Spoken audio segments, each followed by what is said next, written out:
moving. It's total Big Brother. Well, but that's it's something that great. actually was, of course, I'm the least tech guy in this whole building. And if a tourist who's 300 miles away, Right. Tulsa or Oklahoma City, makes a hotel reservation on Expedia or something, Exactly. and ends up driving to here, they track that guy. Yeah. It's Totally. It's almost scary. It is, but people get scared about it, but we use that data all the time, and our use is very harmless to the individual. It just helps us on how to pitch an airline. So we can use that data. That data is it's actually very valuable, and the credit card companies know that because it comes at a very high cost. But at the same time, when you're planning development of whatever's going on, whatever industry you're in, you can get a general idea. For instance, the VisaView data not only just tracks hotel rooms, but it tracks your food and beverage. So it's pretty interesting. Certain communities are using it, and they're finding they're short on hotel. They have a limited capacity in hotels and restaurants. So there's a whole lot of data out there that can help individuals in the work they're getting into to grow the business on the hospitality piece. But it's also helping us. Here's our top unserved markets that we're actually every day beating down the door on. And when I mentioned that earlier about the Easter egg that surprises you, the surprise egg, we had that with San Antonio. We had 40 passengers a day. We had, though you show though we see it's a sizable amount, actually it was 40, that was a few years ago, where it was up to about 75 a day. So Frontier gave us nonstop service on it. So we're happy about that, right? And they kept calling us. They said, no one's flying. So I went down one weekend, $13 one way, $90 coming back. They dumped the fares. Interesting. But what we didn't know was we had all that demand at 70 a day going, but we didn't realize those passengers were on American through Dallas, Southwest through Dallas, and Houston, and United through Houston. We didn't capture that. The data wouldn't capture that for us, so it showed we had this data, but what we didn't realize, our passenger base already had a way to get there every week, every day. And these are passengers daily. PDU, so it's passengers departing each way.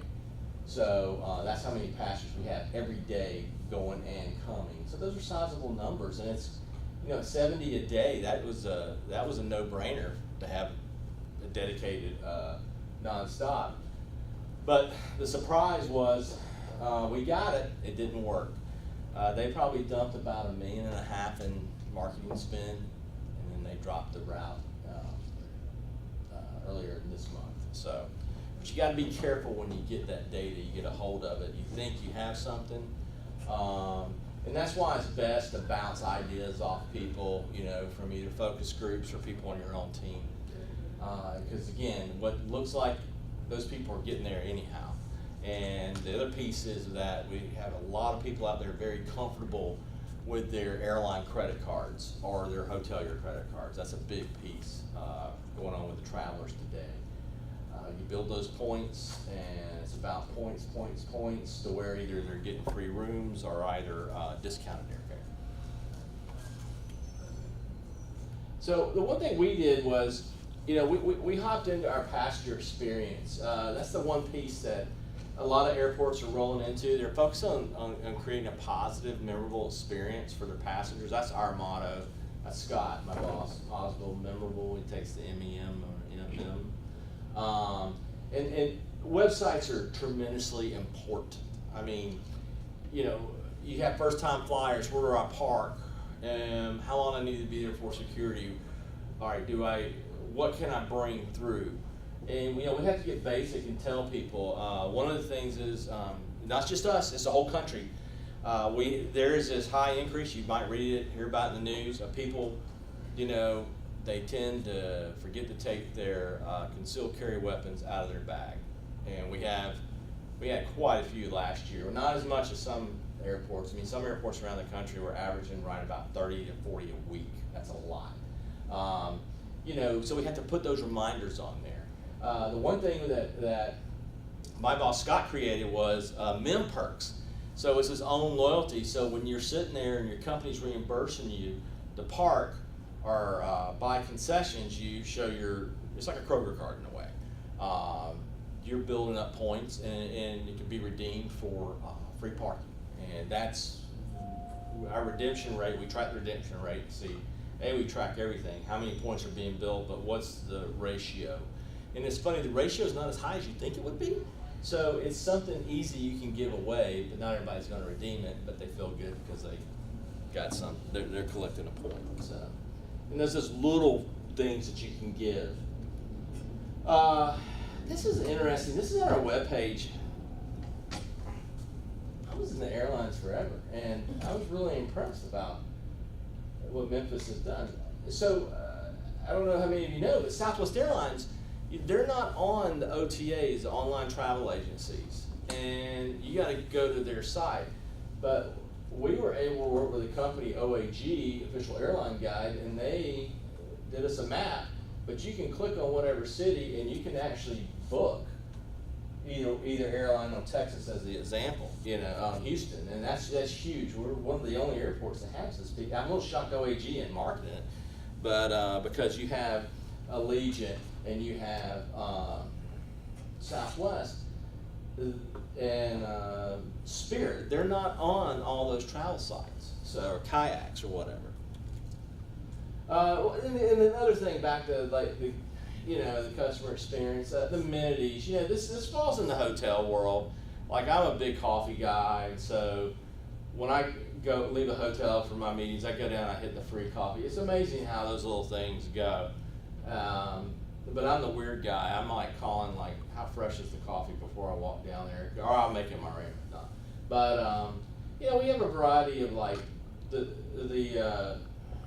the charging stations. These are huge, especially now the airlines are moving into the mobile boarding passes, or what I experienced 3 weeks ago in Quebec. Hilton actually has a room key app on your phone. Well, that works great as long as your phone doesn't die when mine died. You gotta go back down to the front desk, but it's awesome. You just get there. I don't even have to check in with the Hilton. I can just go straight to the room once I check in online or wherever. So these little amenity things are huge.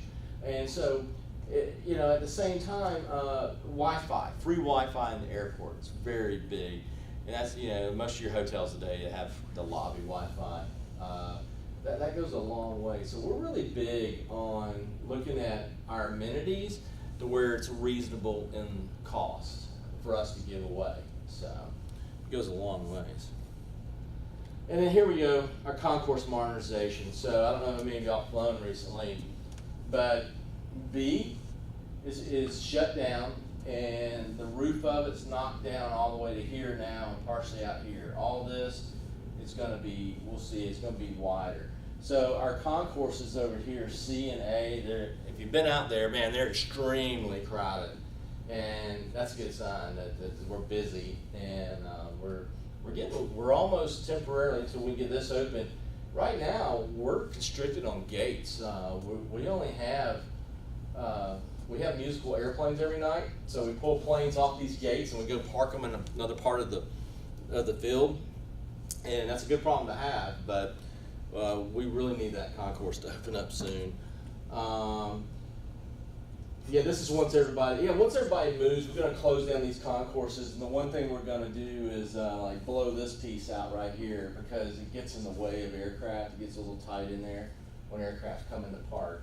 And so, again, this is about your infrastructure, is keeping an eye and making sure not only your infrastructure is in place, but they're what we call in our world efficient. So not only aircraft can move, but again, that passes over to the hospitality industry on how you can flow your customers through. Did they get backlogged on the front desk and everything? And again, I'm assuming y'all's world will be going into the sense of the airlines are getting to the point where they don't want to even have anybody to talk to you. They just want to deal with you online. It reduces cost. Airports in Europe, I experienced this last year when I was in Bilbao, Spain. I walk up, I was a little lost, didn't know what to do, checked in, stuck my passport in, it read it. It thanked me, and then it spit out my baggage tag for me. And I bagged it myself, I put it, and it went in the bag. Didn't even talk to a soul. until I got to Memphis. But it was really different. But it's obviously that's the direction it's going. Yep, mid-21. So these features are going to be closed, and we already know this expansion that we're running on the edge of we're almost going to be out of gates before they're even built. Another good problem, but then again, the economy's cyclical and things can change. At the same time, the way airports work, someone might think, well, why in the world would you build something and not have enough gates?